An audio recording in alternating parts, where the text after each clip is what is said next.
Bueno, vamos a continuar hoy con nuestro tema que estamos viendo desde el domingo anterior sobre cómo cultivar el dominio propio.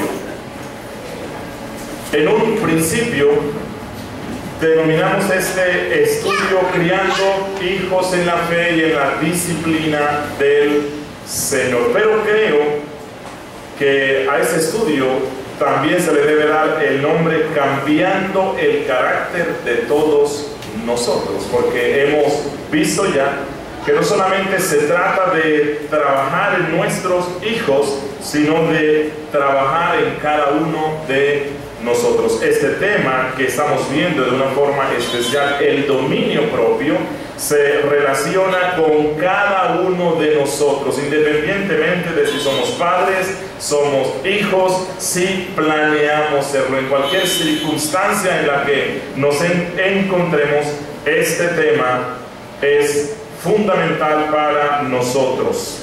Como he dicho siempre, desde que empezamos esta serie de estudios de cómo criar hijos en la fe, no podemos dedicarnos a moldear el carácter de nuestros niños si primero no nos dedicamos a trabajar en nuestro propio carácter. De lo contrario, vamos a ser como aquella persona que no sabe leer y escribir y pretende enseñarle eso a otro que no sabe. Eso sería un acto de hipocresía.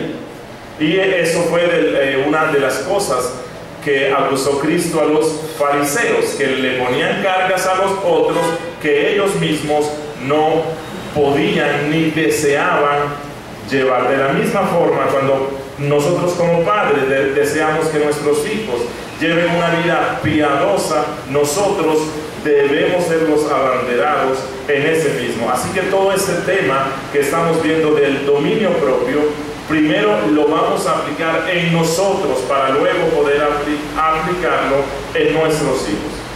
En la semana pasada empezamos a estudiar el tema del dominio propio y básicamente vimos dos cosas. Lo que hice fue una introducción a qué es el dominio propio y luego vimos la centralidad que tiene el dominio propio en la vida cristiana. Hemos dicho que la vida cristiana, una característica principal es el dominio propio. Decíamos que el dominio propio es lo opuesto a la autoindulgencia, que es lo opuesto al espíritu indisciplinado, que el dominio propio es lo contrario a una persona impulsiva, una persona que actúa por impulso. Decíamos que el dominio, la persona que no tiene dominio sobre sí mismo es una persona que tiende a ser adicta a ciertas cosas. Y no únicamente me refiero a la adicción a las drogas, sino a cualquier otro vicio que pueda ser conocido. Mire, cuando una persona no tiene dominio propio, muy fácilmente se vuelve adicta. Por ejemplo, adicta a sus amistades. Hay personas que con mucha facilidad crean una dependencia emocional de otras personas. Y esto es lo que caracteriza a aquel que no tiene dominio propio. Y decíamos que la Biblia dice que una persona que no tiene dominio propio es como una ciudad derribada y sin muros, que así como los muros protegían a las ciudades antiguas, de la misma forma el dominio propio defiende nuestra alma. ¿De qué lo defiende? Bueno, lo defiende de nuestras propias corrupciones. Nosotros tenemos muchas corrupciones y el dominio propio nos libra de ellas. Quiero hacer una lectura textual de lo que dice un autor cristiano, Charles Bridges, comentando el texto de Proverbios 25-28 que nosotros ya vimos en la clase pasada, donde dice el autor que aquella persona que no tiene dominio sobre sí mismo es como una ciudad derribada. Dice Charles Bridges: aquel que no gobierna alma, su espíritu, es una presa fácil del invasor. Cualquiera puede irritarlo y atormentarlo. Se rinde en el primer ataque de sus pasiones descontroladas sin ofrecer resistencia. Al no tener disciplina interior, la tentación siempre se convierte en ocasión de pecado y lo conduce a extremos que no había contemplado al principio. Hasta aquí la cita. Recordemos que ya hemos visto un texto en el cual se nos dice que la persona que no tiene dominio propio es una persona que tiene un espíritu sin rienda, que es como un caballo desbocado. Y no sé aquí cuántos han tenido ese doloroso momento en el cual uno se sube en una bestia de estas y no es fácil controlarla y se desboca. Bueno, realmente uno está a merced de muchos peligros cuando uno está en una bestia desbocada. Lo mismo sucede cuando estamos cerca de personas que no tienen dominio propio.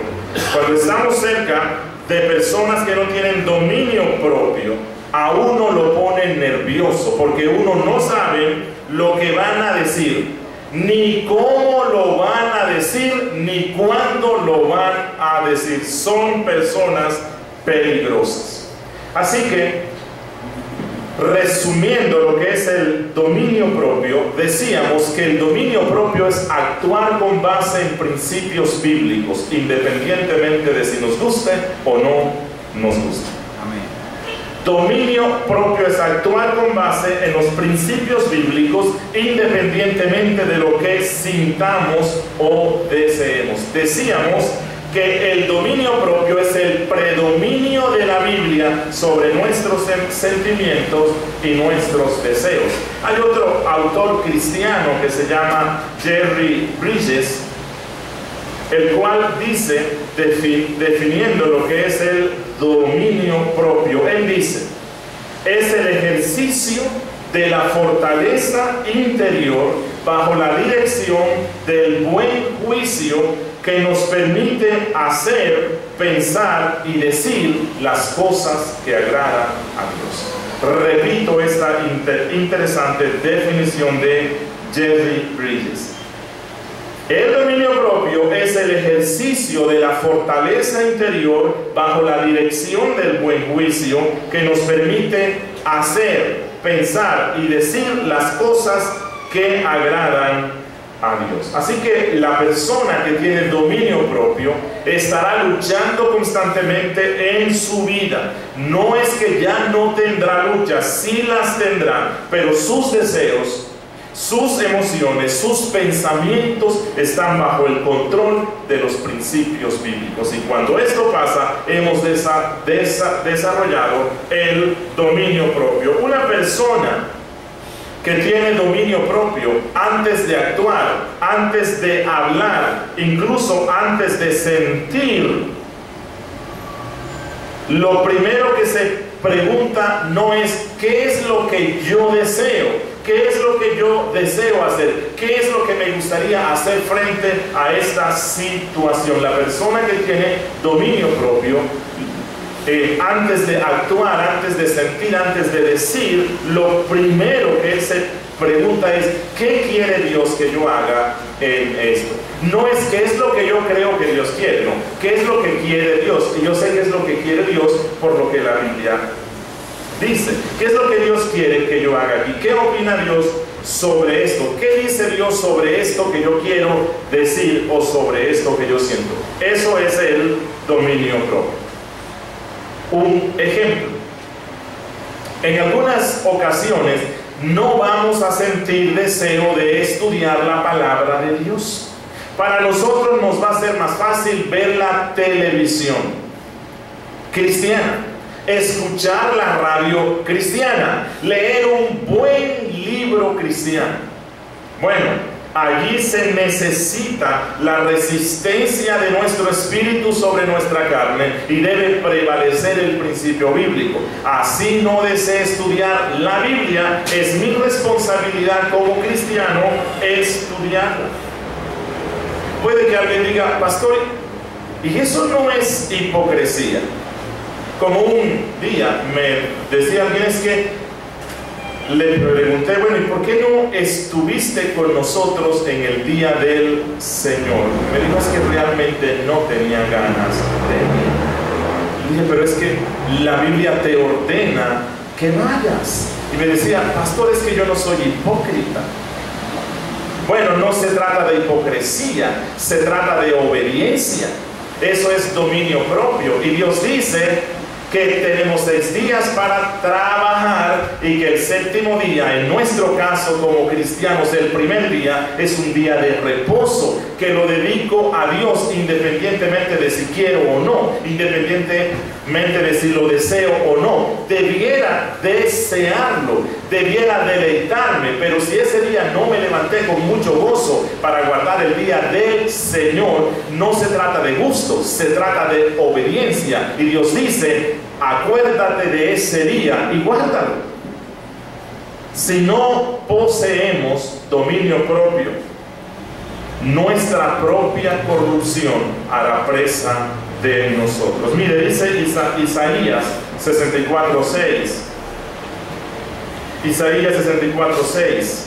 Y caímos todos nosotros como la hoja, y nuestras maldades nos llevaron como viento.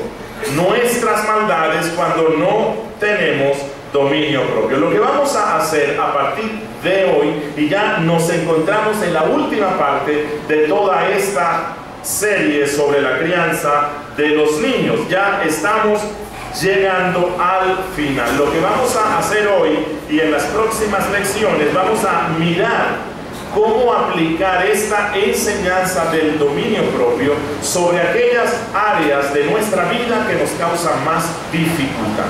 Y especialmente, no solamente dificultad para nosotros, sino dificultad en nuestros hijos. Y vamos a enfocarnos en 5 áreas específicas, que son el dominio propio en el comer, que lo vamos a estar viendo hoy. El dominio propio en las emociones, el dominio propio en la lengua, el dominio propio en el uso del tiempo y el dominio propio en el uso de las posesiones. Esto es lo que vamos a estar viendo hoy y en las próximas clases como parte final de nuestro estudio. Así que vamos a empezar con el estudio del dominio propio en el comer, cómo cultivar este dominio propio. Y todos vamos a ir a Proverbios capítulo 23, versos 1 al 3.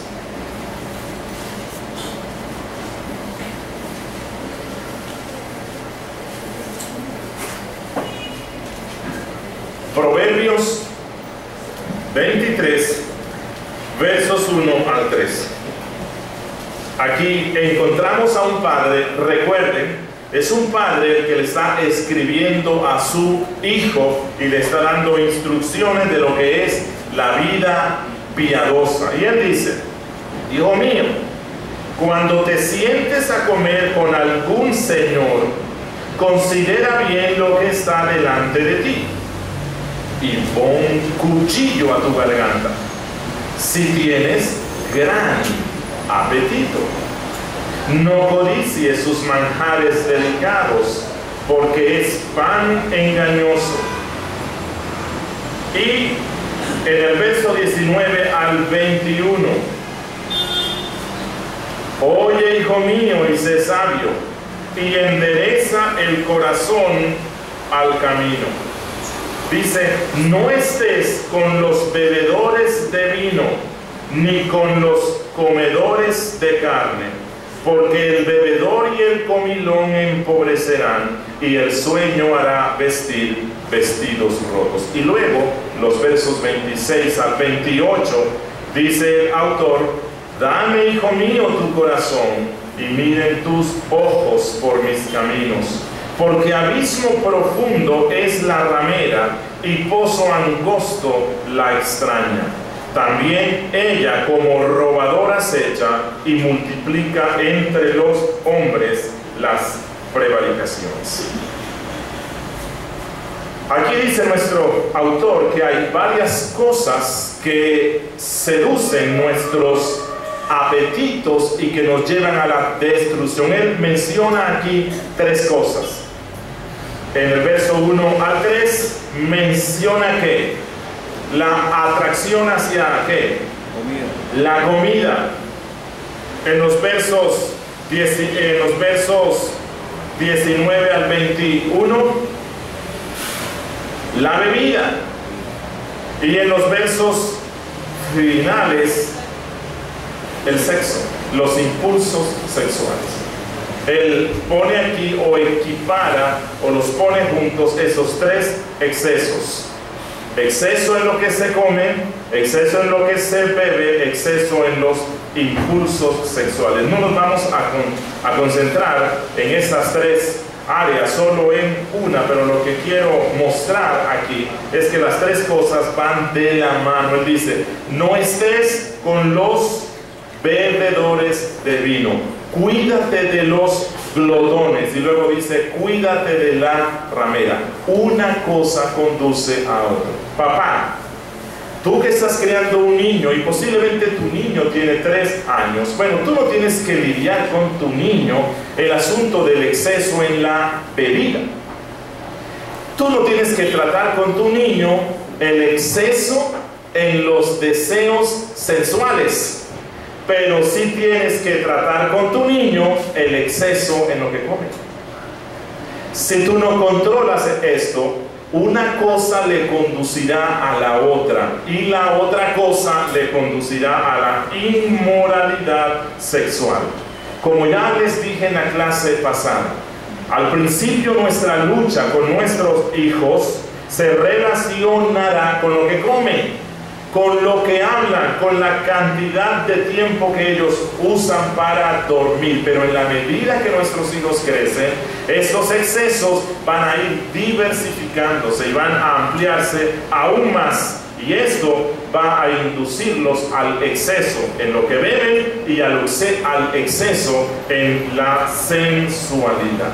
Pero quiero aclarar algo antes de proseguir, porque tenemos una tendencia pendular. Estamos en un extremo, algún versículo nos mueve y en vez de irnos al centro de lo que la Biblia dice, nos vamos al otro extremo. Hoy vamos a estar hablando del exceso en el comer o la glotonería, pero que para que nadie llegue a conclusiones falsas, no estamos diciendo que el disfrutar de la comida sea algo pecaminoso.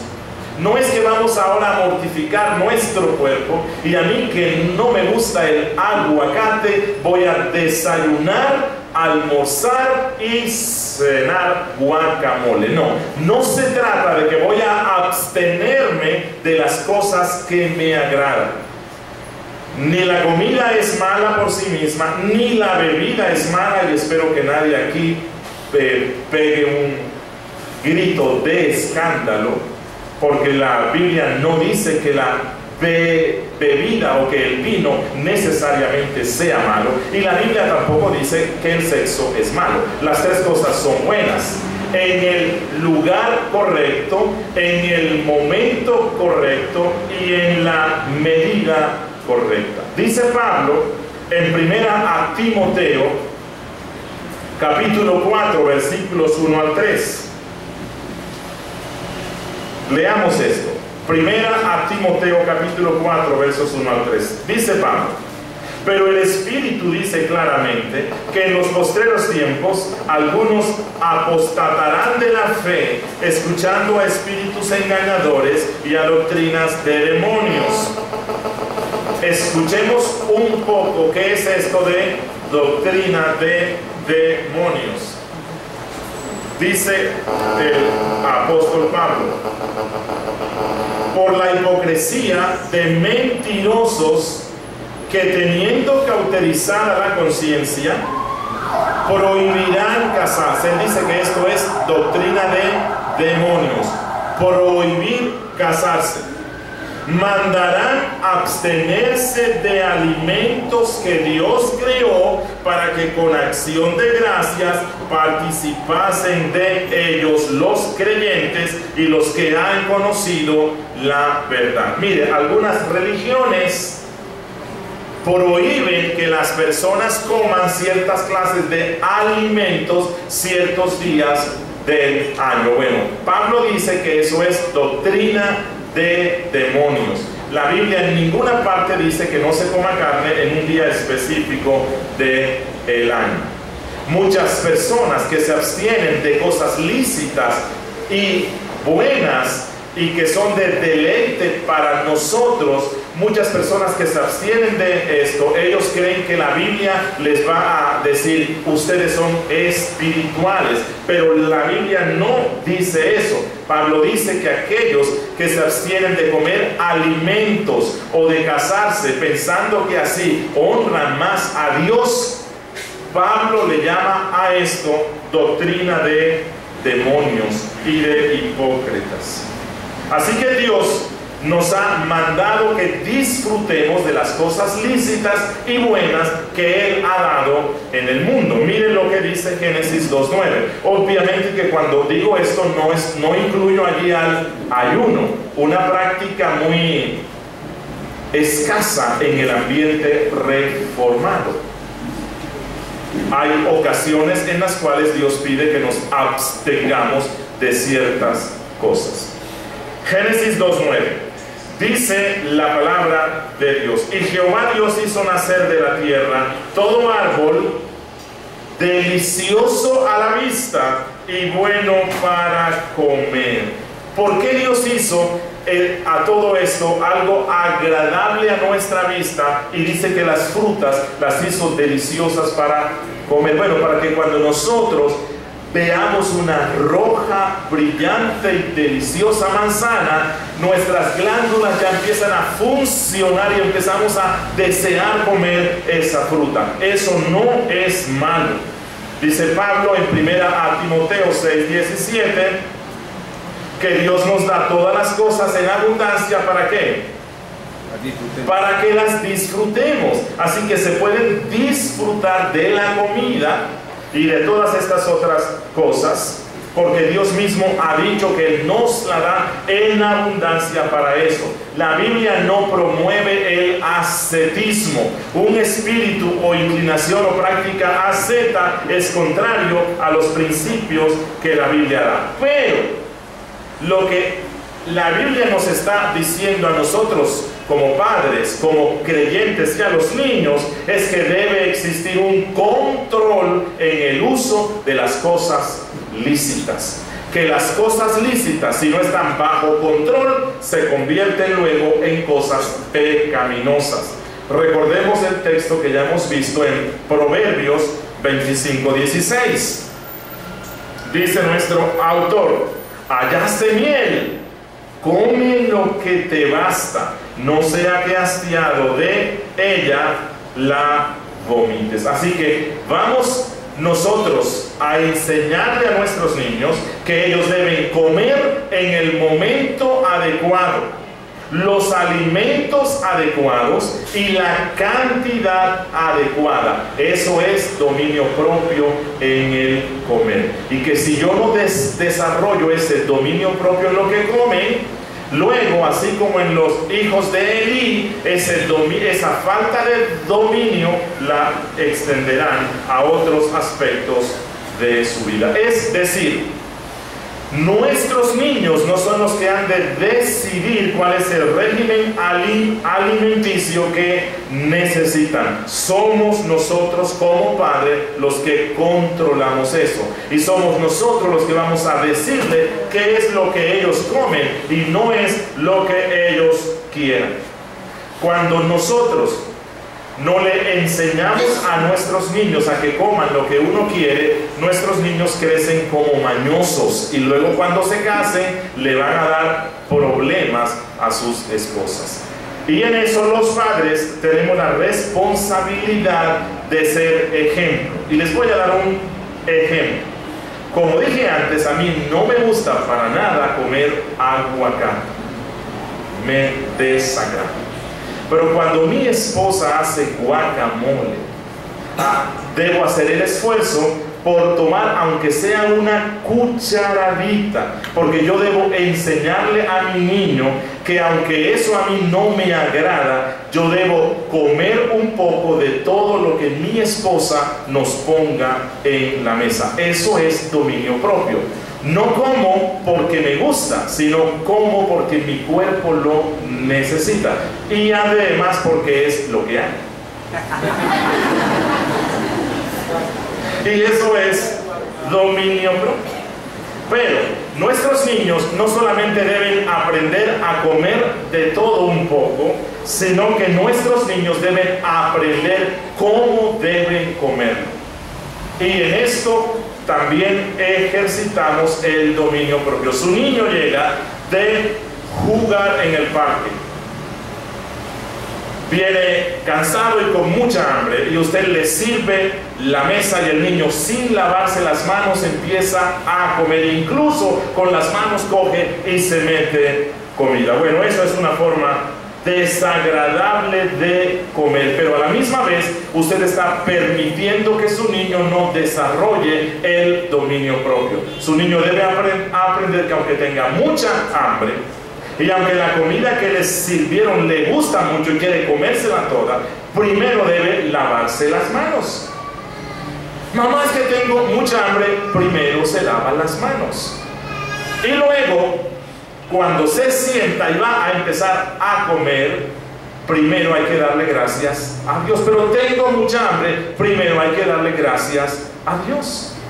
El niño allí aprende dominio propio. Recuerden esto, no solamente se relaciona con las buenas costumbres, con buenos modales, sino con el dominio propio. No solamente en lo que come, sino en cómo come él.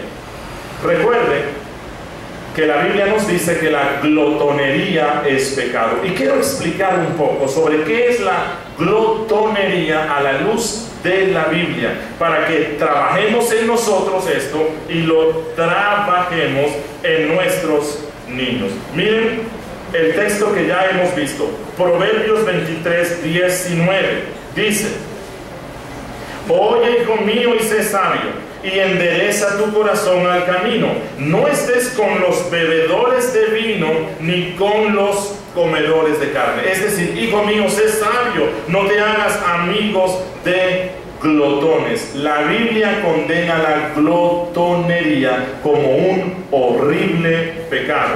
En Proverbios 28:7 encontramos el mismo principio. Dice Proverbios 28:7: el que guarda la ley es hijo prudente, mas el que es compañero de glotones avergüenza a su padre. ¿Qué es lo que dice aquí el Espíritu Santo? El hombre sabio, la mujer sabia, no se asocia con glotones, y mucho menos él es un glotón. El apóstol Pablo, en Romanos capítulo 13, versículo 13, Romanos 13:13, el apóstol Pablo dice que la glotonería caracteriza a los hijos de las tinieblas. Y el apóstol Pablo allí compara la glotonería con la borrachera, la lujuria y la envidia. Hay un dicho entre los cristianos: cuando vamos a una boda o a una fiesta, casi siempre en el ambiente evangélico no hay mucho vino, o casi nunca hay vino, pero hay mucha comida, porque hay un dicho entre nosotros, y es que los evangélicos no fuman ni beben, pero comen. Bueno, ese es un dicho que debiera causar vergüenza entre nosotros, porque la Biblia dice que la glotonería es un pecado, y un pecado muy horrible. En Eclesiastés capítulo 10, versos 16 y 17.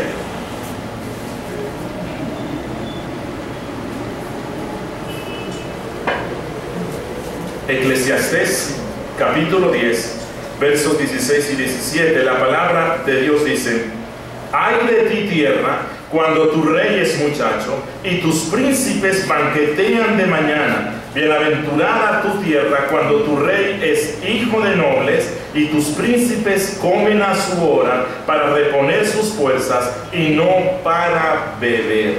Aquí dice el Espíritu Santo que una nación es bienaventurada cuando sus gobernantes, dice, que comen a su hora, que no comen como bestias salvajes, que comen únicamente para reponer las fuerzas que han perdido. Así que vamos a ver hoy una definición de lo que es la glotonería. Vamos a estar viendo las causas y vamos a estar viendo algunos aspectos que agravan este pecado. Definición de qué es esto. Vamos a estar viendo qué es lo que causa la glotonería y algunos elementos que la agravan. Y yo espero que algunos de los que estamos aquí seamos convictos hoy de este pecado. Porque algunos piensan que no son glotones porque no son obesos. Algunos piensan que no son glotones porque son delgados. Pero es posible que una persona delgada sea una persona glotona. Y es lo mismo que el que es obeso porque come mucho. Solo que uno lo oculta ante el resto, pero no lo puede ocultar ante Dios. ¿Qué es la glotonería? La definición más sencilla es esta. La glotonería es un exceso voluntario en el comer para satisfacer nuestros apetitos o por algún otro crimen carnal. Y ya les voy a explicar cuáles pueden ser esos otros crímenes. Miren, dice que es un exceso voluntario en lo que uno come.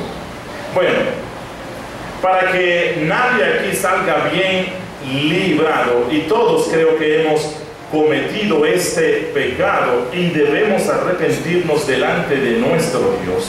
La glotonería no solamente consiste en la gran cantidad de comida que ingiero de una sola vez o en una sola ocasión. Hay personas que se exceden en la cantidad que comen en el almuerzo. Bueno, eso es glotonería. Si yo como más de lo que necesito. Pero también la glotonería puede caracterizarse por aquellas personas que no comen mucho en una sola ocasión, pero que comen muchas veces, de a poquito, pero muchas veces en el día. Eso también es glotonería. Cuando me excedo en la cantidad de veces que yo como. Pero también glotonería es cuando yo me antojo de comer un delicioso plato de mar y estoy tan antojado que recorro toda Medellín para buscar ese plato y lo encuentro en el restaurante más costoso que hay y no entro en reparos por pagar demasiado por ese plato que yo quiero. Eso también es glotonería. Y glotonería es cuando el médico me ha prohibido que yo coma ciertos alimentos a causa de una enfermedad que yo tengo y los como. Así que glotonería pueden ser estas 4 cosas. Por una cantidad en exceso que como en cada alimentación, por una excesiva cantidad de veces en las cuales como en el día, así sea de a poquito. Y cuando digo una cantidad, bueno, yo sé que los médicos recomiendan que uno coma varias veces en el día de a poquito, pero eso es una cosa. Otra cosa es que yo voy a comer 15 veces, 20 veces, 30 veces. Eso es glotonería. Cuando estoy dispuesto a pagar un precio excesivo por algo que me gusta. Y cuando el médico me ha dicho que no coma algo y lo como porque me gusta.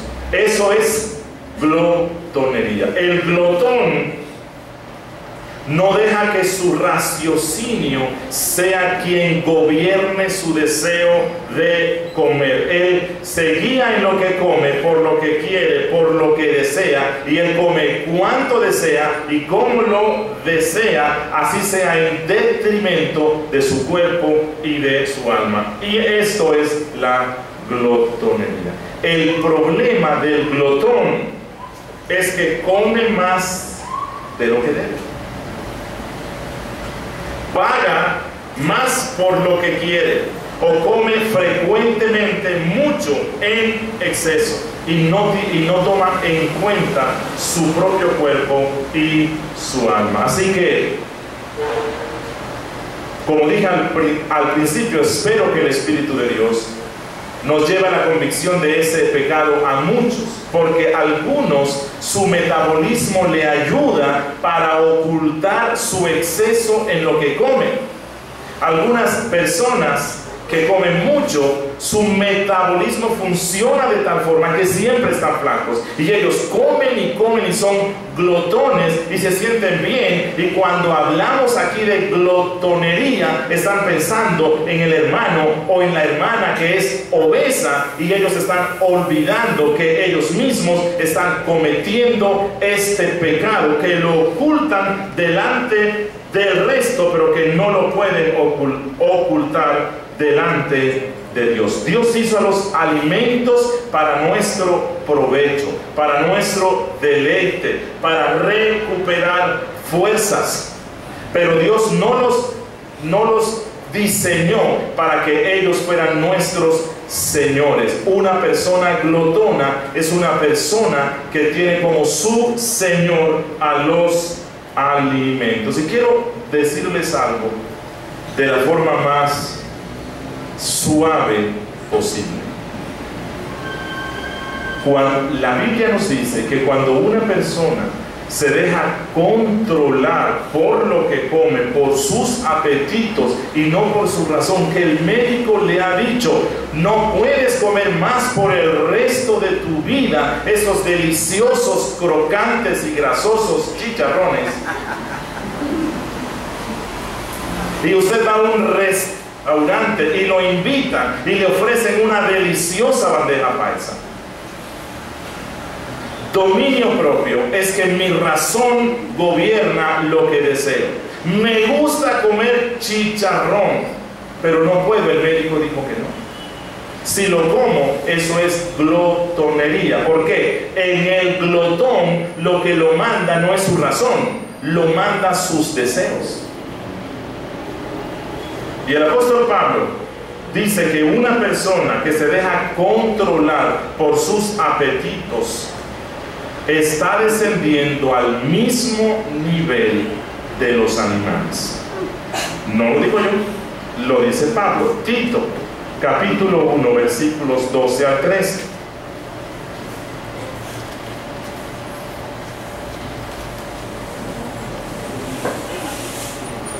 Tito, capítulo 1, versículos 12 al 13. Dice Pablo: los cretenses, siempre mentirosos, malas bestias, glotones, ociosos. Y luego él dice: este testimonio es verdadero, por tanto repréndelos para que sean sanos en la fe. ¿Por qué Pablo llama aquí malas bestias, glotones, ociosos a estos cretenses? Porque ellos se dejan guiar por sus instintos, no por su razón. Se dejan guiar por sus instintos, no por la palabra de Dios. Y esto nos lleva al segundo aspecto que vamos a estar viendo hoy. ¿Cuáles son las causas de la glotonería? ¿Por qué algunas personas son glotonas? Y vamos a intentar ir a la raíz del pecado. En primera instancia, la causa principal de la glotonería es un apetito desordenado asociado a una mente carnal. es el apetito desordenado asociado a una mente carnal. Y digo una mente carnal porque piensa encontrar la felicidad en los placeres de esta tierra, en los placeres carnales. ¿Y qué es una mente carnal? Bueno, aquí, como iglesia cristiana bíblica, no enseñamos la doctrina del cristiano carnal.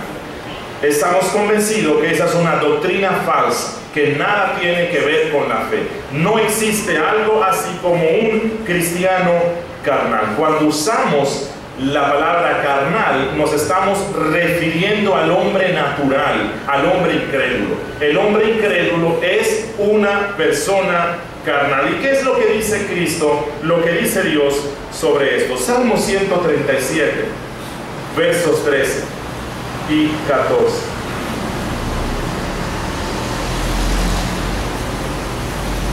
Salmo 137, verso 13 y 14. Dice la palabra de nuestro... Estoy mal. Salmo 17, perdón. Salmo 17, verso 13 y 14. Dice: levántate, oh Jehová, sal a su encuentro, póstrales, libra mi alma de los malos con tu espada, de los hombres con tu mano, oh Jehová, de los hombres mundanos. ¿Por qué se caracterizan estos hombres mundanos? Cuya porción la tienen en esta vida y cuyo vientre está lleno de tu tesoro. Sacian a sus hijos y aún sobra para sus pequeñuelos. Dice en la segunda parte del verso 14: líbranos, Dios, de los hombres mundanos cuya porción la tienen en esta vida. Así que una persona con una mente carnal es una persona que tiene su porción en este mundo. Su felicidad está centrada en los placeres de este mundo. Y hay personas que creen que si no comen todo lo que ellos quieren, las cantidades que ellos quieren y cuantas veces ellos quieren, independientemente de si el médico le ha dicho que sí o no, ellos creen que no podrán ser felices en este mundo. Y hay personas que dicen: ¿para qué quiero esta vida si ya no puedo comer nada endulzado con azúcar? Bueno, pero es que el deleite tuyo no está en este mundo, no está en los placeres de este mundo. ¿Para qué quiero esta vida si no puedo tener la casa que yo quiero? No puedo comprarme el carro que yo quiero. No puedo vivir en el sector que yo quiero. No puedo tener el esposo o la esposa que yo quiero. Eso es falta de dominio propio. Dice el apóstol Pablo en Romanos capítulo 8, versículo 7, que los que son de la carne piensan en las cosas de la carne. Ellos no tienen fines más altos que buscar. Por eso es que Pablo en Timoteo dice que son como bestias. Las bestias no tienen ningún fin alto que buscar. ¿Cuál es el fin que las bestias tienen? Comer, comer, comer, comer. Bueno, Dios las hizo para eso. Pero Dios, al ser humano, no lo hizo para eso. Nos hizo para que viviéramos para la gloria de nuestro Dios. Los animales no tienen fines altos, nosotros sí. Cuando nosotros comemos mucho y nos concentramos en disfrutar de los placeres de este mundo, como si fueran lo más alto, como si no hubiese felicidad si no disfruto eso, entonces nos hemos reducido al nivel racional de las bestias. Es lo que dice Pablo, no lo digo yo. Bueno, pero aquí la Biblia habla de un inconverso, ¿no? Dice de los hombres mundanos. ¿Qué pasa con el cristiano? ¿Qué pasa con el cristiano cuando cae en las garras de la glotonería? Bueno, cuando un cristiano cae en las garras de la glotonería, y quiero que saquemos de nuestra mente, glotón, gordo, no, puede ser una persona flaca. Glotón, el que come mucho, no, puede ser una persona que come con mucha frecuencia y termina también siendo glotón.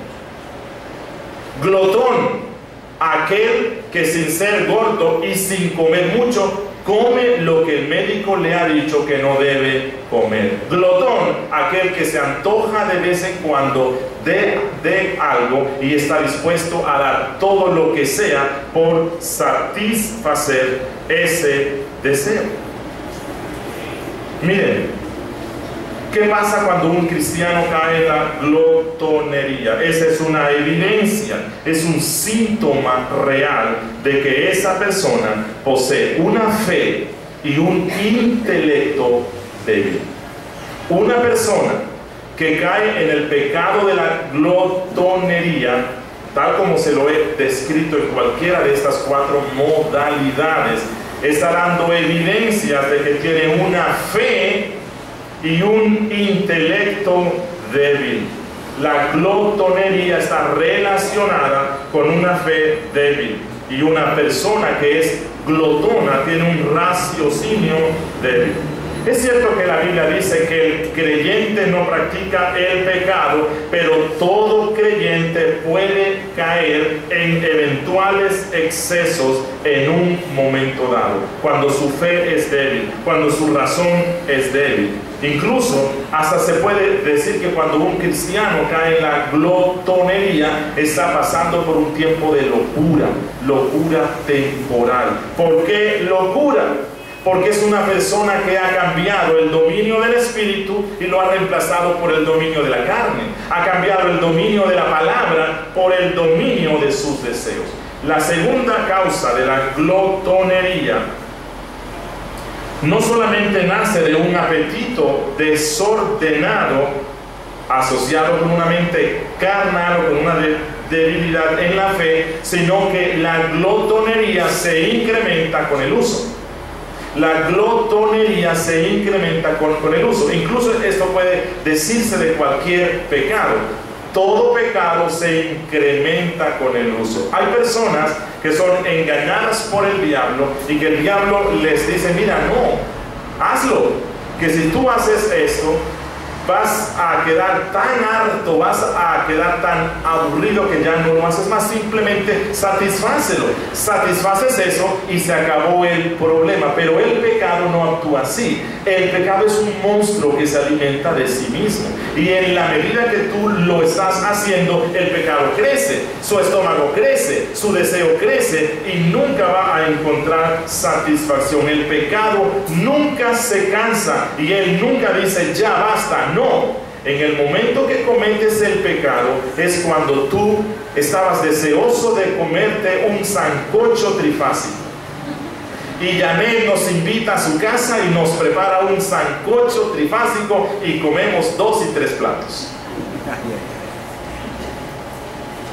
Y Janet va y dice: ¿deseas otro poquito más? No quiero saber más de sancocho trifásico por el resto de mis días. Pero eso dura mientras dura la llenura. Una vez que la llenura se va, vuelve el deseo. Lo mismo pasa con el pecado. Puede ser sexual, puede ser de cualquier cosa. En el momento que lo satisfaces, te sientes lleno y te sientes fuerte. Definitivamente ya no lo volveré a hacer más. Y te arrepientes y lloras y haces mucho. Pero alimentaste el pecado. El pecado volverá a tener hambre. No la misma hambre, más hambre. Y entre más tú le estés dando, el pecado crecerá más. Y lo mismo pasa con la glotonería. Una persona que se acostumbra a comer mucho siempre querrá más. Tercera causa: la pereza. La pereza y la falta de diligencia en el llamamiento que te ha hecho Dios, en la ocupación que te ha dado Dios, es un factor que influye mucho en la glotonería. Las personas perezosas tienden a ser glotonas y una persona glotona se vuelve perezosa. Así que este es un círculo. Cuando una persona trabaja, le va a dar hambre. El trabajo mismo le provocará hambre. Pero como la persona está trabajando, no tendrá tiempo para la glotonería. Comerá lo que su cuerpo necesita para continuar trabajando. Escuchen lo que dice en ese texto que ya hemos visto en Proverbios 23. Dice: oye, hijo mío, y sé sabio, y endereza tu corazón al camino. No estés con los bebedores de vino, ni con los comedores de carne, porque el bebedor y el comilón empobrecerán, y el sueño hará vestir vestidos rotos. Y aquí, cuando dice sueño, se refiere a una persona perezosa. Una persona perezosa es una persona que se acostumbrará a comer mucho, estará pensando en los deleites de su carne, porque no está ocupado en nada. Y lo mismo pasa con cualquier exceso. No solamente hay glotonería en la comida física, puede ser en muchas otras cosas, y esto está asociado con la pereza espiritual. Si nos ocupamos en las cosas que nos manda Dios, no tendremos tiempo para estar pensando en la comida. Una cuarta causa de la glotonería es la presión de nuestros amigos o familiares. La presión de nuestros amigos o familiares. Saben que hay padres que se alegran cuando ven que su niño está gordito, porque creen que está saludable. Y algunos padres creen que si su niño está bien rellenito, es porque es un niño saludable, pero eso es falso, y pueden consultarlo aquí con los médicos. Estar gordito y la buena salud no necesariamente son la misma cosa, posiblemente hasta pueden ser opuestos.